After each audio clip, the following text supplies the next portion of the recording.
We imagine spells and counterspells as belonging to the realm of wizards or sorcerers from some fantasy setting. However, in the distant past, real people of antiquity were locked in bitter, magical battles with their foes on a daily basis. Today we'll be diving into this fascinating history of the ancient dark arts. Welcome to Hogwarts of classical antiquity.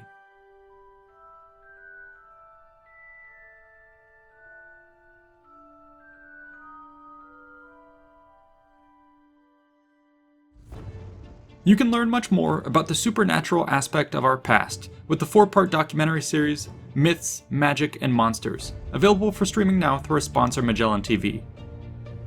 Anthropologist Dr. Lawrence Blair goes in search of the origin of some of humanity's most pervasive myths. Exploring Southeast Asia, he looks at the rare and mysterious creatures and remnants of ancient human tribes to find the origin of our modern stories of dragons, unicorns, mermaids, and other not-so-fanciful tales. Science and history videos like this are added weekly to Magellan TV, which already has a collection of over 3,000 videos to choose from among the categories of history, science, nature, space, and more. You can watch Myths, Magic, and Monsters, or any documentary that catches your interest by clicking the link in the description below or going to try.magellantv.com/invicta. By clicking the link from now until the end of 2021, viewers can also take advantage of a special holiday offer. Buy one, get one free gift card for an annual membership. Enjoy! The first thing to know about magic in the ancient world was that it was real. At least as far as the people of the time were concerned. There was no secret society hiding away from the Muggles. The magic users of this age walked among the common folk. I'll give a bit of context.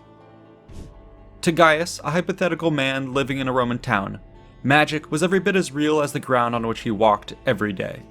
It was the base explanation for so many things about his world, which even the learned could not explain. If someone's crops died despite excellent weather, it probably was because a jealous neighbor had cursed them. If a child was stillborn, it's because the parents had made enemies, or had not properly sated the capricious spirits of the world.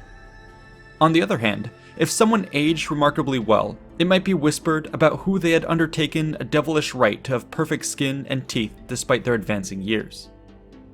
Even the imperial family was not immune to attacks by the dark arts.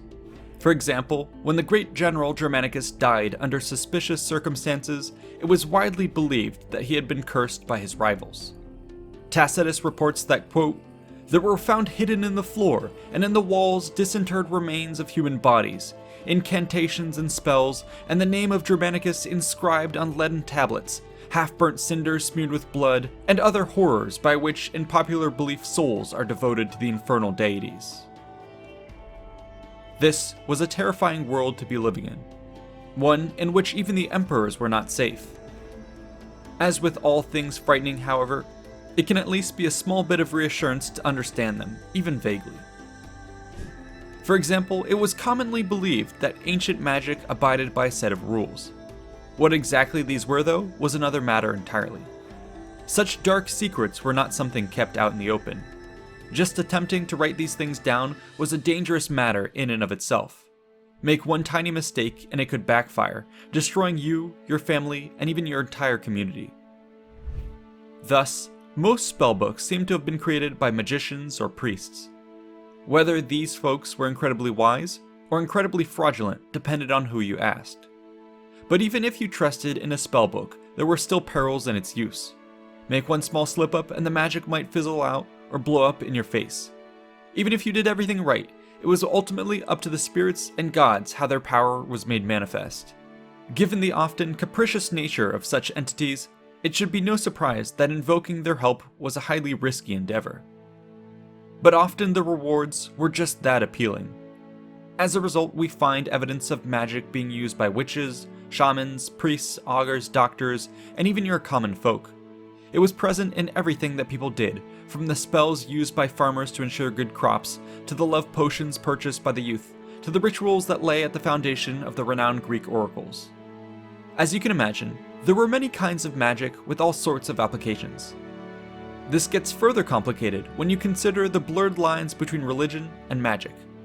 Often, though, the two went hand in hand, forming a sort of divine magic. Such was its power that it was even used by Roman armies. The rite of the Devotio, for instance, is a prime example. It was a spell of utmost desperation, whereby the high priest of Rome infused his general with all the bad luck which was assailing his army, essentially turning him into a grenade of evil. The commander would then charge suicidally into the enemy ranks, his demise detonating the devastating curse upon the hostile army. In all cases of its use, victory was achieved. It's for this reason that when Pyrrhus of Epirus faced the Romans at the Battle of Asculum, he gave explicit orders to his troops to neutralize without harming any suicidal enemy commander. Magic had just factored into the battle plans of one of the great generals of antiquity. We cover this topic in another video if you want to find out more. For this episode though, we will be turning our attention to one specific type of ancient magic: curses. The best part about ancient curses, for us at least, is that they were some of the most accessible and commonly used forms of magic. Such was their omnipresence that we have mounds of cursed tablets that have been found across the Mediterranean. Communities were well aware of their use, and actually regulated them in their laws, often banning them outright, as can be seen in the original 12 Tables of Rome. Yet this was not enough to safeguard the populace, and people often sought extra-legal methods of protecting themselves. Thus, spells and incantations were invoked regularly for both offensive and defensive purposes. I'd now like to share a story to illustrate this point. It shall be set in the mystical lands of Britannia. Here, a hot spring renowned for its healing properties had been discovered. A town was built nearby, with the bath being constructed to harness the waters of the presiding goddess Aquisulis. On one particularly miserable day, a man named Solinus was heading to the springs, hoping to ease the aches of his body, which had set in from a hard life of manual labor. After stripping in the dressing room, Solinus was oiled down and massaged by an attendant slave. When he was good and relaxed, he then proceeded to soak in the healing hot waters of a bath.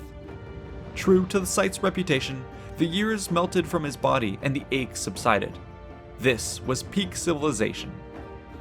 Finally, a rejuvenated Solinus was ready to head home. He hopped into the cold bath to rinse and lock in the healing before heading back to the dressing room. Odd, he could have sworn that this was where he left his clothes. With increasing desperation, he sifted through the scattered belongings. Not here, not there. They were nowhere to be found. His brand new tunic and cloak had been stolen. Not only was he out of some of his favorite clothes, but he was about to have the ultimate walk of shame back to his house, clad in nothing but sandals. Despite the frigid cold, every step of the journey made his blood boil. Every whisper, every titter, every wolf whistle further feeding the rage inside. By the time he arrived home, humiliated and shivering, he was sure that there was but one solution. By candlelight, he now scratched a curse upon a lead tablet. It read as follows, quote, "Solinus to the goddess Sulis Minerva, I give to your divinity and majesty my bathing tunic and cloak. Do not allow sleep or health to that one who has done me wrong, whether man or woman, whether slave or free, unless he reveals himself and brings those goods to your temple." End quote. Though the rage still burned inside, he had run out of room to write. This would have to do. The next day, Solinus returned to the springs with his rolled-up curse tablet. He stood before the waters, murmuring a quiet prayer whilst holding the protective talisman. Finally, before all the onlookers, he then cast it into the center of the pool. After watching it sink to the murky depths, he turned to see everyone else avoiding his gaze. They knew exactly what had happened and wanted nothing to do with the dark magic of that day. From then on, his clothes would be safe. That was the power of magic made evident. Curses, like the one from the story we've just shared, seem to have been among the most common of the ancient world. Theft was just a fact of life, and in an age before robust law enforcement or surveillance measures, magic was often the best hope for protection. As a result, hundreds of these cursed tablets have been found in the spring of Aquisulis, known today as the town of Bath, as well as at other sites across the Roman Empire. With this example out of the way, let's now review the following. How were these sorts of spells formulated, and how were they cast? In terms of their form, cursed tablets were one of the most intensely personal types of magic, typically involving a direct attack against an individual. In fact, we find records of ancient Romans targeting just about everyone you can imagine: business competitors, political enemies, romantic rivals, and sports opponents. It turns out that this last form of curse was particularly popular given just how fanatical Romans could be about their games. Sure, casting a curse was considered cheating, but those bastard Greens on the other side were doing it, so we can't just sit on our hands. One should therefore imagine every sporting event from antiquity as being like that scene from Harry Potter where onlookers meddle with the Quidditch match. This can actually be confirmed by archaeology, which has turned up curse tablets around virtually every type of sporting arena imaginable. The content of the spell itself might vary greatly depending on its intended use. We can get a good idea of what this may have looked like by examining a few examples of binding spells which were cast in sporting events. These called upon the gods and dark spirits to take hold of an opponent, targeting their muscles and sinews, their courage and endurance, their horses and chariot. Requesting such a thing could be quite simplistic, just a name coupled with a command that they be bound. Naturally though, your spell would be more powerful with just a bit more effort put in. As an example, this is the text from one of several tablets we have found targeting the same wrestler, apparently costing him an important match and forcing him to retire from his entire career. It reads as follows. Quote, Bor for bar por for bar for b. Powerful but put, I deliver to you Eutatianos, to whom Eutatia gave birth, that you may chill him in his resolve, and in your gloomy air also those who are with him.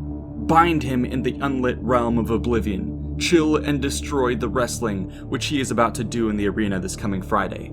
And if he does wrestle, I hand over to you Muzun Elkain, Perpertharona Ia, Eutatianos, to whom Eutatia gave birth, in order that he may fall down and make a fool of himself.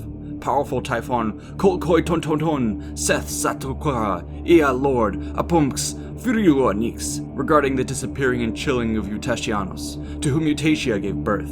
Kolkoi Kieliops, let Eutatianos grow cold, and not be in a condition this Friday, but let him be weak. As these names grow cold, so will let Eutatianos, to whom Eutatia gave birth, whom Athales promotes, grow cold. Here, notice the use of magic words, repetition, and specificity. Likely all were thought to add to the spell's potency. As such, these kinds of incantations could get progressively more complex. Here's another one, which seems to have been pulled right out of a spellbook, reference notes and all. It goes as follows. Quote, for restraining horses and charioteers. Column 1. Frix fox bebu, stokna nioter, whether above the earth or below, damno damna lucadamna, menipa purpicanox. Column 2. Ulamo, ulao, ula, ulamo, ulamo, amo, mo'o. Line 13. Oreo barzaga, gramakari, nukin tabuth, obarabo. You, holy angels, ambush and restrain, laatu, adonista them. The spell, oitit nun amintu, maskeli, maskelo, fnuken tabuth, oreo barza. Now attack, bind, overturn, cut, chop into pieces the horses and the charioteers of the blue colors, Nymphaikos, Thelophoros, Aitotos, Musotrophos, Kalimorphos, Philopaternos, Pentomedon, Hupatos, Philomartos, Marcaris, Omphalios, Hegemon, Okeanos, Turanos, Chorikos, Kalimakos, Orios, Actibolos, Egdikos, Zabadis, Korikis, Nometeris, Barbaris, Eronikis, Xais, Macaris, Danatos, Entheratos, Phosphoros, Leucotramos, Germanos, Obelixcos, Astrophoros, Anatolikos, Antikos. Crab, bind, crab, damage the hands, feet, sinews of the horses and charioteers of the blue colors. Yeah, that was intense. So now let's say that you had the wording carefully thought out as the writer above. How did you actually cast said spell? Well, first you'd need to get yourself a lead tablet. This would have been simple enough. Lead, after all, was both common and cheap. Tablets were used as price tags on clothing, and thanks to their malleability, they could be reused and repurposed as needed. In addition, you'd probably want a writing utensil. Really anything could do, and your common knife or stylus would probably do the trick. If for some reason you couldn't get the items you needed, any street magician worth their salt would have a supply ready for sale, perhaps even discounted if you chose to use their services. Once you had all your materials, it was probably prudent to pray to your household gods just in case something went awry. Should you feel confident, it was then time to start inscribing your spell onto the tablet. But rather than doing it yourself, this might be something that you'd first talk to a local priest or magician about. They usually had experience with spellcraft and would be able to offer consultation on the spellcasting process. This might involve offering advice on what words or phrases to use. From our records, palindromes like abracadabra were popular. Here is a much longer and more impressive version we found in a spellbook. I'm not even going to try and read this one. In addition to considering what you should include in your spell, there were also things you should omit. For instance, one of the primary rules of curses, and a rule which Silenus from our story straight up broke, was never to put your own name in the spell. Such a grievous mistake might cause the whole thing to backfire, essentially leading an angry or vengeful spirit right back to you. But assuming you were satisfied with the curse as it was written, the next step was to seal it. This might be done simply by folding or rolling up the thin sheet of lead. Other times, nails would be hammered through the material. Next, you'd want to place the curse in a place of significance. For instance, if you wish to invoke a particular god, you would place it in a temple or holy place associated with them. If you wanted to curse one person in particular, you might dig up a small patch of ground around their house and bury the curse there. If you were simply unsure where to put the thing, you could even just toss it down a well. Now, all you had to do was wait for the magic to take effect. However, this was not always a done deal. As we stated, a spell might backfire or fail to go off for any number of reasons. But even if it was cast, a curse might have to overcome a target's defensive spell. Let's now briefly cover the defense against the dark arts. In this regard, it's important to understand that the people of antiquity often viewed their world through a natural philosophy involving elements. This was often the lens through which they approached science and medicine. A cold, for instance, was tied to an imbalance of certain elements, which could be remedied through a rebalancing of said elements. Magic was also seen in this sort of way. An evil curse should therefore be combated with something opposite. Often this took the form of a defensive spell inscribed on some more pure object, known as a lamellae. Like curse tablets, they too were on thin sheets of metal, but rather than lead ones, they would use gold or silver. Some defensive spells were even inscribed on gemstones and worn as regular jewelry. These spells often included magic words and patterns, many of them indecipherable, which were generally written in Greek letters. They could be worn in special pouches, such as the bouli, which children wore to ward off bad spirits. Adults often wore these charms as well, though they would be less symbolic than the bouli of a child, perhaps a belt or pouch, or some small amulet. These spells could be generic, or they could be specifically formulated as counter curses. Once again, they often followed a pattern, implying that they were inspired by spellbooks. These spellbooks, kept secret by priesthoods and magicians, were guarded with jealousy. Few records remain, but they seem to have supplied the reader with an arsenal of spells and charms, which could be used to ward off everything from hostile curses to deadly diseases. Owing to the defensive nature of these spells, they were embraced more openly by society than their cursed counterparts. In the same sporting events we discussed with binding spells, you'd also find a whole host of counter-binding spells at play. But you weren't just limited to fending off attacks, you could also cast spells to buff your own team. Here's one such example, described by a spellbook.